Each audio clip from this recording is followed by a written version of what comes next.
Getting a rejection is literally like getting slapped in the face. For absolutely no, for existing, basically. That's what it felt like. When I was rejected from all 3 of my medical schools, I was like, what did I do wrong? I've studied really hard, I've worked hard on my personal statement, I tried as hard as I could for my UCAT and my BMAT exams, and I was just sitting there and I was like, why are they rejecting me? What is the point? What's the point of applying to medical school? And I get it, it's probably some of the things that are going through your head as well. In the UK, you basically apply for 4 medical schools and then 1 backup. So I applied to Imperial, Birmingham, Nottingham and Leicester for medicine. And then as my backup, I applied to King's College London for biochemistry. I instantly got my offer for King's College London to study biochemistry. So I was like, yes, that's good. I've got my backup plan in place. But for Imperial, Birmingham and Nottingham, obviously I put my application through. I got rejected from Imperial first, and then Birmingham, Nottingham, I got rejected in January or February. And honestly, I was devastated. I was like, oh my god, like I've only got Leicester, like I need to get into Leicester, otherwise my life is screwed. Like this is what was going through my head. So because I got my interview for Leicester, I was sweating so hard. I was practicing so much with my friends, who I am forever grateful for, because they got me through the interview process and they helped me to, you know, do my MMI stations really well. And luckily I got offered a place in Leicester, and I think I did my interview in January and I got my place in February. So it was all worth all of the hard work. I've made a few videos on interview tips and some tips and tricks that you can use to help prepare for your interviews.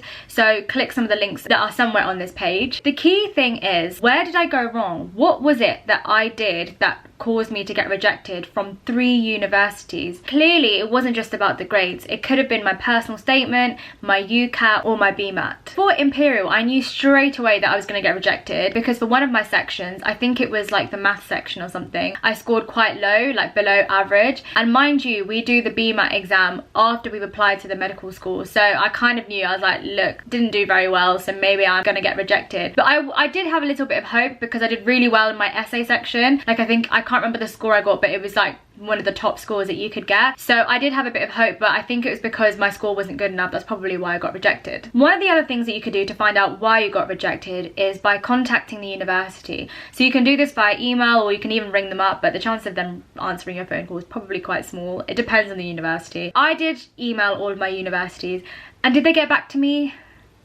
No.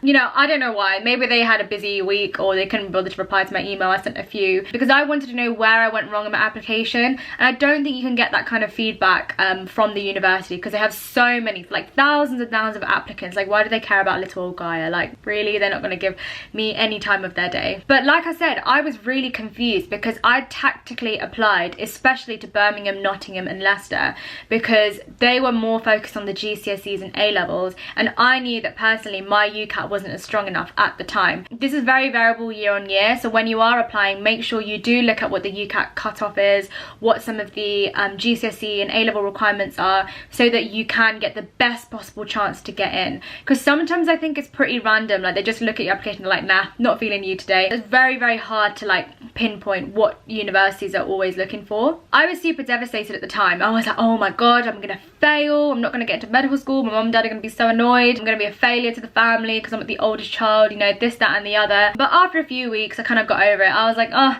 screw it, I didn't really want to go there anyway, even though I really wanted to go to Birmingham. But you know, here we are, we're at Leicester and I'm happy now, so that's all that matters. Dealing with rejection is so important. If you do feel really upset about it, and I think the best thing to do is speak to your friends, you know, your family around you, speak to your teachers at school if you think that they can give you some good advice, because sometimes feeling quite down about something you've worked really hard for, it can really get to you and you don't want it to affect anything else around you. So the best thing to do is to talk to people and just let them know that you're feeling quite upset about it, and they can give you some form of reassurance. Don't let a rejection force you to give up on your whole A-levels, because that's not what we're here for. We want to keep motivated, keep driven, just so that we can at least get the grade. So say if you do get all 4 rejections, who cares? At least you got 3 A's or 3 A stars, which is a fantastic platform for you because you can use those grades to apply again next year. I'll tell you a little story about how I responded to my my rejection from Nottingham Uni. February is when my birthday is, so my birthday is February 17th. At the time when I was applying, I was an Ed Sheeran fan.